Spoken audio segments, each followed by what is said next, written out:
ప్రేమకు ధరలోని ప్రేమలు ఏవి సాటి రానే రావయ్య, ఏవి సాటి రానే రావయ్య. మహనీయుడా నా యేసయ్యా, మహిలో నీవు మహాకరుడు. మహనీయుడా నా యేసయ్యా.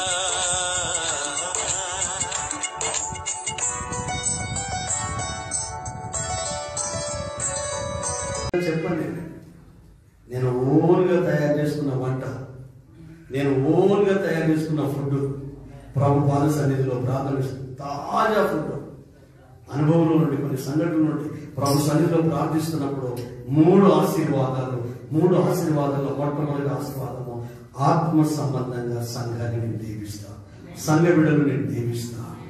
ఈ సంవత్సరం నుండి మీ ఫ్యామిలీ మెంబర్స్ మీరందరూ ఎక్కువ ఆత్మ సంబంధమైన వాటికి విలువనిచ్చి సమయాన్నిచ్చి వాటి కొరకు మీ డబ్బులు వెచ్చించి ఆయన పరలోకపు పరిచర్యలో ఆయన పనిలో మీ సమయం అంతా దేవుల్లో మీరు ముందుకు సాగబోతున్నారు. ఆత్మ సంబంధమైన దీవెన మీకు దేవుడు ఇవ్వాలి అనుకుంటున్నాడు, ఇస్తున్నాడు. ఈ సంవత్సరము అది మీరు అనుభవించి తీరుతారు. హల్లెలూయా. రెండవది శారీరకమైన ఆశీర్వాదం. ఈ శారీరకమైన ఆశీర్వాదాలలో గొప్పది ఏంటి చెప్పండి? శారీరకమైన ఆశీర్వాదాలలో గొప్పది ఆరోగ్యం. ఆయుష్ కాదు, ఆరోగ్యం. హల్లెలూయా. వెల్త్ కంటే హెల్త్ గొప్పది. వెల్త్ అంటే సంపద. నీకున్న సమస్య మీద ఉన్నది, నీకు ఆరోగ్యం బాగోలేకపోతే బైబిల్ చెప్తుంది డివైనింగ్ హీలింగ్. ఆయన పొందిన దెబ్బల వలన మనకు స్వస్థత. హల్లెలూయా. ఆరోగ్యంగా ఉంటేనే ఆనందం ఉంటుందండి, ఆరోగ్యంగా ఉంటేనే నెమ్మది ఉంటుందండి. దేవుడు ఆరోగ్య ప్రదాత. మనకు ఆరోగ్యాన్ని ఇవ్వడం కొరకే సిలువలో ఆయన పొందిన దెబ్బల వలన మనకు స్వస్థత కలుగుతుంది. 39 కొరడా దెబ్బలు ఆయన తిన్నాడు. రీసెర్చ్ చేస్తే 39 రోగాలే ఉన్నాయట. మిగతా వాటికి 39 వాటికి రిలేటెడ్ ఏబిసిలా. హల్లెలూయా. అంటే మనకు రావాల్సిన శిక్ష, మనకు రావాల్సిన రోగాన్ని ఆయన సిలువలో భరించి మనకు ఆరోగ్యాన్ని ఇచ్చాడు. మీరు అనొచ్చు, అయ్యా మరి మేము ఆరోగ్యంగా ఉండాలంటే, మేము హెల్తీగా ఉండాలంటే మేమేం చేయాలి? అసలు మీరేం చేసుడు కాదు, ఈ దేవుడు ఏం చేయాలని చెప్పాడో ఆయన మాటే నేను మీకు గుర్తు చేస్తాను. నిర్గమకాండము 15వ అధ్యాయము 26వ వచనం. హెల్తీగా ఉండాలన్నా, ఆరోగ్యంగా ఉండాలన్నా, ఒక్క రూపాయి డాక్టర్లకు వెళ్లకుండా ఉండాలన్నా, సంతోషంగా ఉండాలన్నా, ఉత్సాహంగా ఉండాలన్నా, అల్సర్ కానీ, బీపీ కానీ, షుగర్ కానీ, విధ జబ్బులు లేకుండా నార్మల్ గా హెల్తీగా ఉండాలన్నా దేవుని యొక్క వాక్యం ఏం చెప్తుందో ఒక్కసారి మనం ధ్యానం చేద్దాం. 15:27 మీ దేవుడైన యెహోవా వాక్కునట శ్రద్ధగా విని. ఇక్కడ ఆగండి. మొట్టమొదటి క్వాలిటీ ఏంటంటే మనకు ఆరోగ్యం రావాలి అంటే ఎవరి మాట శ్రద్ధగా వినాలట? దేవుని మాట, నీ రక్షకుని మాట, నిన్ను విమోచించిన దేవుని మాట, నిన్ను రక్షించిన దేవుని మాట, నీ కొరకు ప్రాణం పెట్టి తిరిగి లేచిన యేసయ్య మాటనట ఎలా వినాలి? శ్రద్ధగా వినాలి. అసలు ఏమి శ్రద్ధగా వింటాం మనం? పనికిరాని విషయాలు,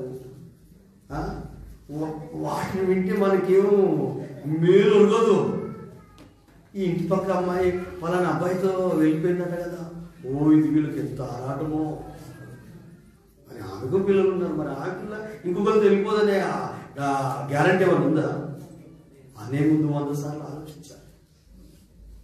ఎవరి పరిస్థితులు ఎలా ఉంటాయో మనకు తెలియదు. హల్లెలూయా. అంటే ఈ పిచ్చి పిచ్చి విషయాల మీద చెవు పోసుకుంటాం. కొంతమంది త్వరగా వంటలు గింటలు చేసేసుకొని పక్కిట్లో పోయి కూర్చొని పెడతారు. ఎందుకు? ఈమెకు తెలుసు 100 కుటుంబాల గురించి. అవసరం అవి మనకు. దేవుని వాక్యం వస్తేనేమో నిద్రపోతుంది, దేవుని వాక్యం వస్తేనేమో ఇట్లా జోకుతాం, దేవుని వాక్యం వస్తే ఎనర్జీ టీట్లో చూస్తాడు. మంచి విషయాలు కదా ఇవి, బ్రతుకులు కట్టే విషయాలు కదా. గృహాన్ని ఇంటిని కట్టే విషయాలు కదా, పాప బంధకాల నుంచి విడిపించే విషయాలు కదా, మనస్సాక్షిని పవిత్రపరిచే విషయాలు కదా. దేవుని వాక్యము చేత ఉదక స్నానము. ఇంటి మీద శ్రద్ధ ఉంటుంది, ఒంటి మీద శ్రద్ధ ఉంటుంది, మొఖం మీద శ్రద్ధ ఉంటుంది. మొట్టమొదటి గిరిపలు వస్తే 24 గంటలు ఇట్లా అనుకుంటాం. ఈ మొఖాన్ని ఏమో చేయాలి, మెరుగులు దిద్దుకోవాలనుకుంటాం. హల్లెలూయా. డ్రెస్ మంచిగా లేకపోతే మంచిగా లేదని 100 సార్లు నేను పెళ్లికి వెళ్తున్నా. ఇవన్నీ మంచిదే, సరే కాదనా, నేనేం వాటిని తప్పు పట్టట్లేదు. కానీ వాటికంటే ఎక్కువ దేని మీద ఉండాలి? దేవుని వాక్కు మీద, దేవుని ఆలోచన మీద, దేవుని నడిపింపు మీద. ఆయన మనకు మార్గదర్శకుడు. ఆయన ఆలోచన చెప్తాడు, నీ మీద దృష్టి నిలుపుతాడు. ఆయన నిన్ను మహిమలో చేరుస్తాడు. మనుషుల మాట నమ్మినంత, కుటుంబస్తుల మాట నమ్మినంత, భార్య మాట నమ్మినంత, భర్త మాట నమ్మినంత, ఇంటి పక్కల మాట నమ్మినంత, నీ మైండ్ నమ్మినంత దేవుని వాక్కు నువ్వు ఎందుకు నమ్మవు? ఎందుకు శ్రద్ధగా నువ్వు ఆలోచించవు? ఎందుకు నువ్వు రిసీవ్ చేసుకోవు? ఎందుకు నీ హృదయంలోనికి ఆ మాట వస్తే నువ్వు పాడైపోతావా, బాగుపడతావా? దేవుని మాట మీద దాని ప్రకారంగా జీవిస్తే నీ జీవితం వికసిస్తుందా, మూడు మారిపోతుందా? ఆయన మాటలు, నా మాటలు ఆత్మయు జీవమునైనవి, అక్షరము చంపును గాని ఆత్మ జీవింపజేయును. నోటి నుండి వచ్చే ప్రతి మాట మనిషిని బ్రతికిస్తుంది. మనుషుడు రొట్టె వలన కాదు, దేవుని నుండి వచ్చే మాట వలన జీవిస్తుంది. ఆయన మాటలు మనల్ని ఆదరిస్తాయి. ఆయన మాటలు మనకు కొండంత అండగా నిలబడతాయి. ఆయన మాటలు మన భయాన్ని వెలుగొడతాయి. ఆయన మాటలు మనల్ని విశ్వాసంలో పెంపొందం చేస్తాయి. ఆయన మాటలు 1000 ఏళ్ల బలాన్ని ఇస్తాయి. ఆయన మాటలు ఈ లోకంలో ఉన్న భయాలను తొలగించేసి ధైర్యాన్ని ఇచ్చి ధైర్యంగా ఈ భూమి మీద బ్రతకడానికి విశ్వాసాన్ని ఇస్తాయి. ఆ మాటలే నిర్లక్ష్యం చేస్తే ఎలా? ఆ మాటలనే పట్టించుకోకపోతే ఎలా? ఆ మాటల మీదనే మనసు తగ్గకపోతే ఎలా? దేని మీద నీకు ఇష్టం ఉంటుందో దాని మీద నీకు శ్రద్ధ ఉంటుంది. ఏదంటే నీ మనసులో వశపరుచుకుంటో దాని మీద నీకు ప్రత్యేకమైన కాన్సన్ట్రేషన్, ఏకాగ్రత ఉంటుంది. ఆ శ్రద్ధ యేసయ్య మీద కూర్చునుగాక, ఆయన వాక్కు మీద కూర్చునుగాక. నీ దేవుడైన యెహోవా వాక్కును శ్రద్ధగా విను. కొంతమంది కొలువు పెట్టి చెప్తాడే తల పెట్టిట్టు అంటాడు. ఆ ఎదుటి వ్యక్తి చెప్పి మళ్ళీ చెప్పాలి అంటే వాక్యం అలా వినకూడదు. హల్లెలూయా. దేవుని లేఖనాలు అలా వినకూడదు. యెషయా గ్రంథం 66 2వ వచనం చదవండి. యెషయా గ్రంథం 66 2వ వచనం చదవండి. అవన్నీయు నా అంతఃకృత్యములు, అవి నా వలన కలిగినవని యెహోవా తెలియజేస్తున్నాడు. ఎవడు దీనుడై నలిగిన హృదయం గలవాడై నా మాట విని వణుకుచుండును, వాని మీద నా దృష్టి నిలుపుచున్నాను. ఎవడు దీనుడై, మరొకసారి మాట, ఎవడు దీనుడై నలిగిన హృదయం గలవాడై, ఎవడు దీనుడో నలిగిన హృదయం గలవాడో నా మాట విని వణుకుచుండును, వానిని నేను దృష్టిస్తున్నాను. గట్టిగా చెప్పండి. ఇది నా మాట, నా యేసయ్య మాట. కాబట్టి మనం ఏం చేయాలి? యేసయ్య వాక్కు వస్తున్నప్పుడు దీనుడుగా ఉండాలి, విరిగి నలిగి ఉండాలి. ఆ మాట వస్తున్నప్పుడు గడగడ వణకాలి. అప్పుడు యేసయ్య చూపు, యేసయ్య దృష్టి మన మీద పడుతుంది. కొడుకును కోల్పోయిన తల్లిని చూశాడు, ఏడవద్దని చెప్పాడు. అంతటితో ఆగిపోయాడా? చనిపోయిన కొడుకును లేపి చేసి అందించాడు. అంత అద్భుతం ఉంటుంది ఆయన చూడాలి. దేనిని బట్టి కన్నీళ్ళు కాస్తే, ఈ బ్రతికితే, ఈ జీవితం ఇంతే, నేను చస్తే బాగుండు, ఈ సమస్యలాగానే ఉన్నాయి, వీటికి నాకు పరిష్కారం దొరకదని కన్నీళ్లు కారుస్తున్నావేమో. ఆయన మాట విని దీనుడమై విరిగి నలిగి విని వరుగుతూ నువ్వు ఉంటే ఆయన నీ కన్నీళ్ళను చూసి నిన్ను దర్శించి నీ దగ్గరికి వచ్చి నిన్ను బలపరిచి ఆ సమస్య విడుదలిస్తాడు. చూసే జనం ఆశ్చర్యపోతారు. ఈ కుటుంబం ఎలా బలపరచబడింది, ఈ ఇంట్లో ఎలాంటి గొప్ప కార్యం జరిగిందని జనాలు ఆశ్చర్యపోయారు. ఎందుకంటే ఆ దింపుడు గల నుండి ఆ సమాధి కాడికి వెళ్ళకుండానే ఆ సమాధిని పూర్తి చేయాలని వాళ్ళు చెప్తే ఆ సమాధి దగ్గర ఉన్న వాళ్ళకి తెలియదు. వీళ్ళు వేసేసాం కదా, శవం వస్తుంది పెడదామని వాళ్ళు అనుకున్నారు. హల్లెలూయా.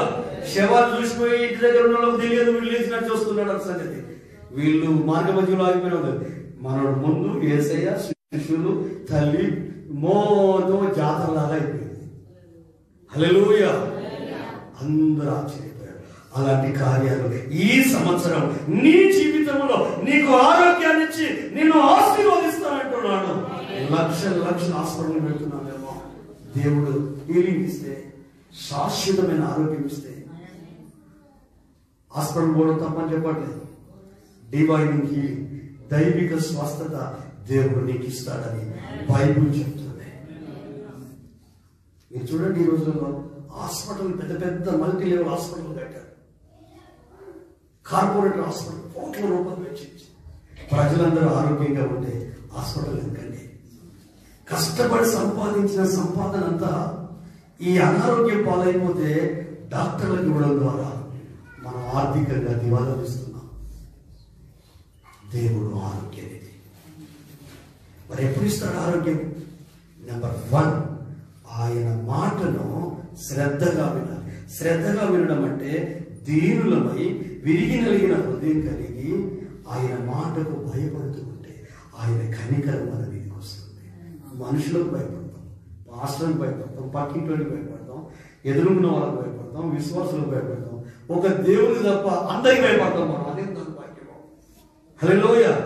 దయ్యానికి ఎక్కువ భయపడతాం, భర్తకి ఎక్కువ భయపడతాం, భార్యకి ఎక్కువ భయపడతాం, పిల్లలకు అందరికి భయపడతాం మనం. ఎవరికి తప్ప? దేవుడికి తప్ప. ఎంత చెడ్డ గుణం కదా మనందరం. హల్లెలూయా. ఈ రోజు మీ మనసును, మీ మనస్సాక్షిని, మీ ఆలోచన విధానాన్ని మార్చి మీకు జ్ఞానాన్ని ఇచ్చి ఆ దేవుని సన్నిధిలో మనల్ని మనం తగ్గించుకొని దీనులమై విరిగి నలిగిపోయి ఆయన మాటకు భయపడదాం. ఆయన దృష్టి మన ఇంటి మీదకి వస్తుంది. ఒక్క పైసా దాటికి పోలివాడు, ఒక్క పైసా వడ్డీలకు పోలివాడు. మనం కష్టపడి సంపాదించి మనం తింటేనే తృప్తి అండి, ఆనందం, నెమ్మది. ఇంకొక మాట కూడా ఉంది, అదే 26వ వచనంలో, యెహోవా వాక్కు శ్రద్ధగా విని ఆయన దృష్టికి న్యాయమైనది చేసి. ఉందా? చదువు, మైకులు చదువు.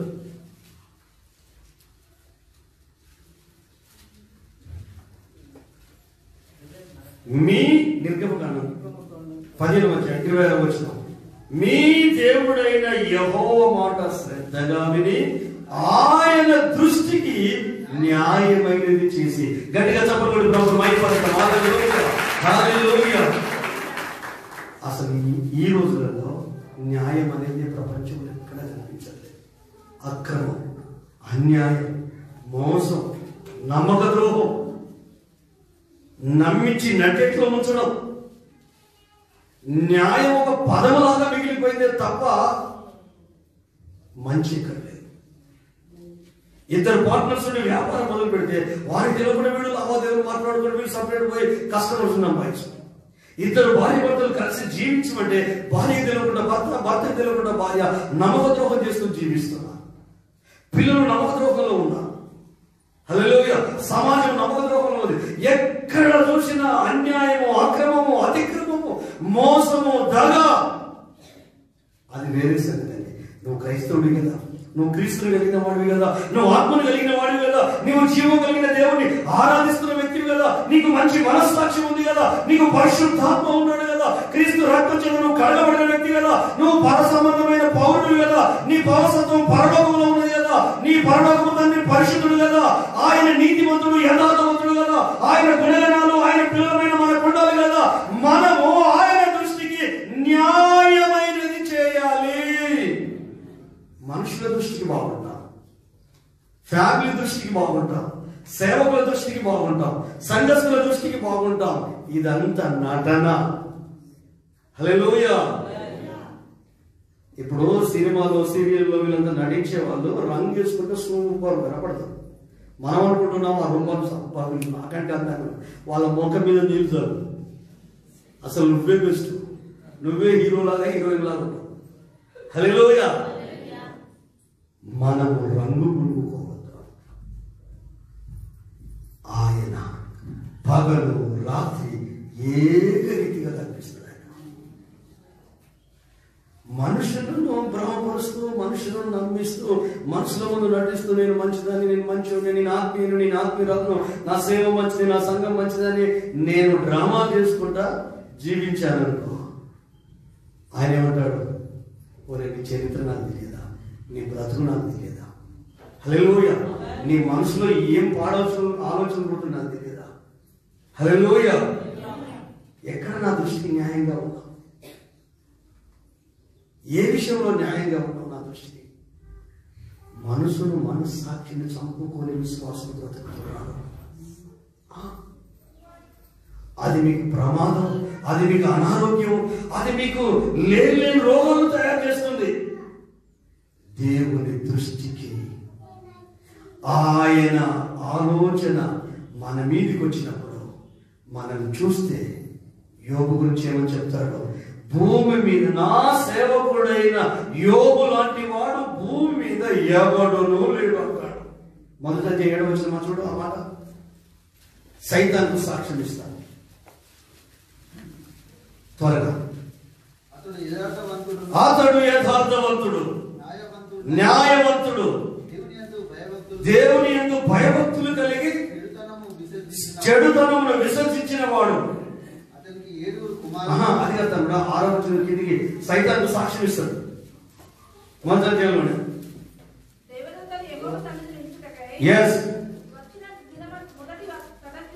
అవును అవును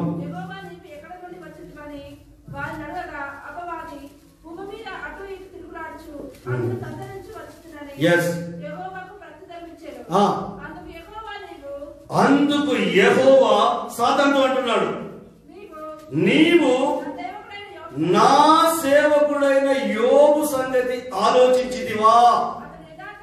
అతడు యథార్థవంతుడు, న్యాయవంతుడు, దేవుని యందు భయభక్తులు కలిగి చెడుతనమును విసర్జించిన వాడు. భూమి మీద అతని వంటి వాడు ఎవడునూ లేడు. ఆమేన్. సరిపోతుంది. అపవాదికి దేవుడు ఒక ఆత్మీయుడి గురించి, ఒక విశ్వాసి గురించి, ఒక విశ్వాసరాలు గురించి, ఒక రక్షింపబడిన వ్యక్తి యొక్క హృదయాన్ని ఆవిష్కరిస్తున్నాడు. యథార్థవంతుడు, న్యాయవంతుడు, చెడుతనాన్ని విసర్జించిన వాడు, భయభక్తులు కలిగి జీవిస్తున్న వ్యక్తి, అతన్ని వంటి వాడు ఎవరు లేరు. ఎవరి దృష్టికి మనం బాగుండాలి? మన సంఘానికి వచ్చే పాస్టర్ దృష్టిగా, మన ఇంట్లో ఉన్న పిల్లల దృష్టిగా, భార్య భర్త తల్లిదండ్రుల దృష్టిగా, ఇవి బాగా మేనేజ్ చేస్తాం. ఎవరిని కోల్పోము, ఎవరిని వదులుకోము. అందరూ మనకు కావాలి. మరి ఆయన వద్ద హల్లెలూయా. ఈ మాయలో పడి అసలైన మహిమను మర్చిపోతున్నావు, అసలైన సన్నిధిని మర్చిపోతున్నావు. కానీ ఈరోజు నా ప్రభు చెప్తున్నాడు, ఈ సంవత్సరంలో మిమ్మల్ని ఆయన దృష్టికి న్యాయంగా జీవించగలిగే శక్తి మీకు అనుగ్రహించి సాతానుకు సాక్ష్యం ఇచ్చేటట్టుగా మిమ్మల్ని, మీ కుటుంబాన్ని ఆయన సిద్ధపరచబోతున్నాడు. గట్టిగా తప్పలోటి నీ దేవుడైన యెహోవాకు శ్రద్ధగా విని ఆయన దృష్టికి న్యాయం చేసి ఆయన ఆజ్ఞలకు విధేయులై. ఆమేన్. మనిషి గట మాట వినకపోవడమే వాడగట. ఎదుటి వ్యక్తి చెప్తే వినాలన్న మనసు ఉండదట. నేను చెప్పిందే వినాలనే ఈగో, సెల్ఫిష్నెస్ ప్రతి మనిషిలో కూడా ఉంటుంది. నాదే నడవాలి, నాదే నడవాలి. ఫ్యామిలీలో కూడా ఉంటుంది, భార్య భర్తలలో ఉంటుంది, పిల్లలలో ఉంటుంది, సంఘంలో ఉంటుంది, సేవకులలో ఉంటుంది. కానీ దేవుడు నీ నుండి నా నుండి ఏం కోరుతున్నాడు? విధేయత, ఒబీడియన్స్. ముక్కుకు ముగ్గుదాడేస్తారు కొంతమంది వ్యవసాయదారులు. ఎట్లా ఎందుకు ఈ 2 సందులో హోల్ చేసి దాంట్లోకి వెళ్ళి తాడు పెట్టి దీన్ని బట్టి గుంజితే చెప్పినట్టు వింటారు. అట్లా మనకు ముక్కుకు ముగ్గుదాడేసి జబర్దస్త్ చేసి చెవులు పిండి బెత్తె పట్టుకొని ఒక పాస్టర్ లేట్ అయితే ఎండలో కూర్చోబెట్టినారు. వాళ్ళ వయసులో తండ్రి లాంటి వయసు అయినా, తల్లి లాంటి వయసు అయినా వినడానికి అమ్మో నాకు చాలా భయం వేసింది. హల్లెలూయా. 2-3 గంటలు పెట్టి ఎండలో నిలబెట్టేదట. ఇదేం పనిష్మెంట్ బాబు? దేవునితో, దేవుని ఆత్మతో, దేవుని వాక్యంతో వాళ్ళని అటాక్ చేస్తే బలవంతం చేయాల్సిన అవసరం లేదు. విశ్వాసంలో పెంచితే చెవు పిండి ముక్కు పిండి కూర్చోబెట్టాల్సిన అవసరం లేదు. వాళ్ళకు దేవుడితో కరెక్ట్ రిలేషన్ ఉంటే, కరెక్ట్ సహవాసం ఉంటే దేవుడే వాళ్ళను రూపుదిద్దుతాడు. ఆమేన్. ఈ కండిషన్లు, ఈ క్రమశిక్షణలు మొండులు చేస్తాయి, మొండిదాలు చేస్తాయి. అసలైన ఆత్మ పక్కబెట్టి శరీరం డెవలప్ అయిపోయి కోపం, ద్వేషం, ఈర్ష్య, పగ, రిటాలియేషన్, తిరుగుబాటు ఇవన్నీ తయారైతాయి. హల్లెలూయా. నీ అంత కొన్ని ఎట్లు మీకు తెలుసు కదండి. ఈ రైతు ఏం చేస్తాడు, ఎడ్ల బండి కాడికి వెళ్తాడు, దీన్ని ఇక్కడ ఎత్తి ఇవి ఆటోమేటిక్ అక్కడికి వెళ్తాయి. ఆయన నొగలు లేకపోయినా తల కింద పెడుతుంది. హల్లెలూయా. అవి అట్లా మనంతట మనమే దేవుని లోపడాలి. మనంతట మనం స్వచ్ఛందంగా సబ్మిట్ చేసుకోగలగాలి. పిల్లలకు మాట చెప్పగానే ఎదురు మాట మాట్లాడుతారు. సరే మమ్మీ నేను విన్నాను అనుకో, ఆ తల్లికి ఎంత సంతోషం. సరే డాడీ అన్నారు, ఆ తల్లికి ఎంత సంతోషం. సరేనండి మీరు ఎట్లా చెప్తే అట్లా అని భార్య అన్నది అనుకో, ఆ భర్తకి ఎంత సంతోషం ఉంటుంది. నీకేం తెలుసు, నోరు మూసుకో, నాకు తెలుసు, నీకేం తెలుసు, నువ్వు అసలు నేనా. సరే నీకు ఎంత చదవాలి, నీకు భర్త కదైనా. హల్లెలూయా. అంటే ఏం చెప్పండి, అసలు ఆడవాళ్లకు మగవాళ్లకు విధేయతే అందమండి. అందం అంటే మెరుగులు దిద్దుకుడు కాదు, లోబడి ఏ కుటుంబం ఉన్నా, ఏ ఫ్యామిలీ ఉన్నా ఆ కుటుంబం చాలా అందంగా కనిపిస్తుంది. అందరి దృష్టి ఆ కుటుంబం మీద ఉంటుంది. చూసిన ప్రతి వాళ్ళు ఆ కుటుంబం ధన్యమైంది, ఆ ఇల్లు ధన్యమైంది, ఆ ఫ్యామిలీ ధన్యమైంది. ఎందుకంటే వాళ్ళు దేవుని వాక్కుకు విధేయులేదు, దేవుని మాటకు లోబడి పెట్టరు, మనుషుల మాట కలుసుమా. హల్లెలూయా. పంతాలకు పట్టింపులకు పోరు. వాళ్ళ జీవితాన్ని ఏలేది దేవుని వాక్కు, దేవుని ఆలోచన. వాళ్ళ మైండ్, వాళ్ళ ఆలోచన, వాళ్ళ అనుభవం కాదు. వాళ్ళను కంట్రోల్ చేసేది పరిశుద్ధాత్మ దేవుని ద్వారా వచ్చిన ఆ మాటలకు వాళ్ళు స్వచ్ఛందంగా విధేయత చూపుతారు. విధేయతలో అందం ఉంటుంది, విధేయతలో అనుకో ఉంటుంది, విధేయతలో ఆశీర్వాదం ఉంటుంది, విధేయతలో నెమ్మది కూడా ఉంటుంది. విధేయత లేకపోతే కదా కొట్లాటలు ఎక్కడికి వస్తాయండి, గొడవలు ఎక్కడికి వస్తాయండి, చీలికలు ఎక్కడికి వస్తాయండి, ఫైటింగ్ ఎక్కడికి జరుగుతుంది, ఒకరి మీద ఒకరికి ఏకీభావం ఎందుకు జరుగుతుంది. నువ్వు లోబడి చూడు. పెద్ద చిన్న భేదం అని ఏం లేదు. మీకు తెలుసా, శిష్యులు ఏసైతే ఉన్నారా, ఏసీ అంటాడు ఒరే మీరు ఎదురుగా వెళ్ళంటాడు. అక్కడ ఒక గ్రామం వస్తుంది. ఆ గ్రామంలో మీరు ప్రవేశించగానే గాడిద పిల్ల కట్టి ఉంటుంది. అక్కడ వాటిని విప్పుకొని తీసుకురండి. ఎవడైనా మిమ్మల్ని అడిగాడు అనుకో, ఇవి ప్రభుకు కావాల్సిందని చెప్పండి. ఒకవేళ మన మైండ్ ఇప్పుడు ఒకవేళ నేనే అన్నాను అనుకోండి, మీకు ఈ కుమ్మలు కూడా వెళ్ళి మీరు పోయిన వెంటనే ఎంటర్ అవడంతోనే ఆ ఇంటి ముందు ఒకటి ఎన్ఫీల్డ్ బండి ఉంటుంది, ఆ బండి పట్టుకొని రాకుండా అని అనుకో. మీరు ఎవరున్నారు, పాస్టర్ గారు పిచ్చారా, వీళ్ళన్నా వెళ్ళారు, విప్పుతుంటూ వచ్చారు. ఏంటంటే ఇది ప్రభు నోరు మూసుకున్నారు. ఆ గాడిద మీద వేసే కూర్చొని యెరూషలేములో ప్రవేశిస్తే ప్రజలందరూ ఓసన్నా ఓసన్నా ఓసన్నా అని ఆయనకు మహిమ చెల్లించారు. లోపడమంటండి, నీళ్ళని తీసుకెళ్ళి పెళ్లి పెద్దకి ఇవ్వమంటాడు. హల్లెలూయా. యేసయ్య నీళ్లు నింపుకున్నాడు బాణలలో, నింపిన తర్వాత తీసుకువెళ్ళి ఇవ్వమంటున్నాడు. వాళ్ళు ఇచ్చారు. రుచి మారింది, కలర్ మారింది. వీళ్ళ ఈ పంచాయతీల చేతులు ఉన్నప్పుడు నీళ్ళే, ఎప్పుడైతే ఈ పెళ్లి పెద్ద చేతిలో పోయినా రంగు కూడా మారిపోయింది. ద్రాక్షరసం రంగు వచ్చి అంటే రంగు మారింది, రుచి మారింది. అది తాగితే ఒరిజినల్ ద్రాక్షరసం కూడా ది బెస్ట్ ఉందట. అందుకని అరే మత్తులో ఉంటే జబ్బరసం ఇస్తగా మంది ఎక్కువైతే మజ్జిగ పలసం అయితే ఇదేంటో బాబు ఇంకా శ్రేష్టమైన రాసి పెట్టారు. అద్భుతం. అది నీళ్ళు అనే సంగతి యేసయ్యకి తెలుసు. కానీ పరిచారం లోపడకపోతే, విధేయత చూపకపోతే నీ లైఫ్ లో బైబుల్లో ఉన్న దేవుని ఆలోచనకు, దేవుని మాటకు నీకు అర్థమైన అర్థం కాకుండా లోపడుకుంటూ నువ్వు ముందుకు వెళుతూ ఉంటావు. నీ జీవితం భద్రంగా మారుతుంది, నీ జీవితం సంతోషంగా ఉంటుంది, నువ్వు ఆరోగ్యంగా ఉంటావు, నువ్వు ఆనందంగా ఉంటావు. ఏ బలహీనతలు నీ శరీరంలో ఉండవు, ఏ వ్యాధులు రోగాలు నీ శరీరంలో ఉండవు, ఉన్నవి తొలగిపోతాయి. ఎందుకు? నువ్వు యేసయ్య మాటకు లోపడుతున్నావు. ఇంకేమిటి? ఆయన కట్టడలను అనుసరించి నడిచిన ఎడల ఆయన పద్ధతులు కొన్ని ఉన్నాయి, ఆయన రూల్స్ కొన్ని ఉన్నాయి, ఆయన క్రమశిక్షణ కొంటుంది. ఎక్కడ క్రమశిక్షణ ఉంటే అక్కడ మహిమ దిగుతుంది. మీకు తెలుసా, అరణ్యంలో ఉన్నారు పురుషులే 5,000 మంది, స్త్రీలు పిల్లలు 15,000 మంది, 20,000 మందికి బఫే సిస్టమ్ పెట్టాడా? ఇప్పుడు అన్ని పెళ్లిళ్ళలో చూస్తే బహుశిస్తాడు. ఏం చేశాడు యేసయ్య? ఎట్లా 50 మంది చొప్పున 100 మంది చొప్పున 49 అని ఎందుకు అనలేదు? 50 అని ఎందుకు అన్నాడు? 100 అని ఎందుకు అన్నాడు? పంక్తులు కూర్చున్నటువంటి అది అడవి కదా, అది ఫంక్షన్ హాల్ కాదు కదా. హల్లెలూయా. నిజంగా ఆయన చేసే ప్రతిదీ తీక్షణ చూస్తే ఎంత డిసిప్లిన్, ఎంత క్రమశిక్షణ. అబద్ధం ఆడకుండా చెప్పండి, మీరు పెళ్లిళ్ళకి పోయినప్పుడు ఎంత అన్నం పాడేశారు. తినాలనేమో లోపల కోరిక, మొత్తం ప్లేట్ నిండా పెట్టుకుంటావు, అన్నం ఎందుకుంటే ఖరం చేసుకుంటావు, మళ్ళీ రెండోసారి దొరుకుతుంది. అలాంటి వాళ్ళు లేరు దాదాపు, ఉంటే మాత్రం మానండి. ఆమె 2 ముక్కలు ఫంక్షన్లో ఏం తింటామండి? ఆ మందిని వాళ్ళని చూసాక సగం ఆకలి పోతుంది. టైంకు వాళ్ళు భోజనం పెట్టారు, పెళ్లి కదా, కొంచెం తినగానే కడుపు నిండి అనిపిస్తుంది. అదేందో ఇది తినని చెప్పి దీంట్లో ఉన్న అన్నం అంతా డస్ట్బిన్ తీసి మళ్ళీ పోయి ఫ్రెష్గా పట్టుకోరు. కొంతమంది అయితే ఆ ప్లేట్ పడేసి మళ్ళీ ఇంకో ప్లేట్ పట్టుకొని పో. క్రమశిక్షణ అండి. ఇక్కడ పెళ్ళి అయిపోతా అంటే అక్కడ అన్నాల్సిన ఫస్ట్ ప్లేట్ పడుతుంది, మనలో పోయి నిలబడతాడు. షుగర్ పేషెంట్ నిలబడ్డారంటే ప్రాబ్లం తప్పకుండా.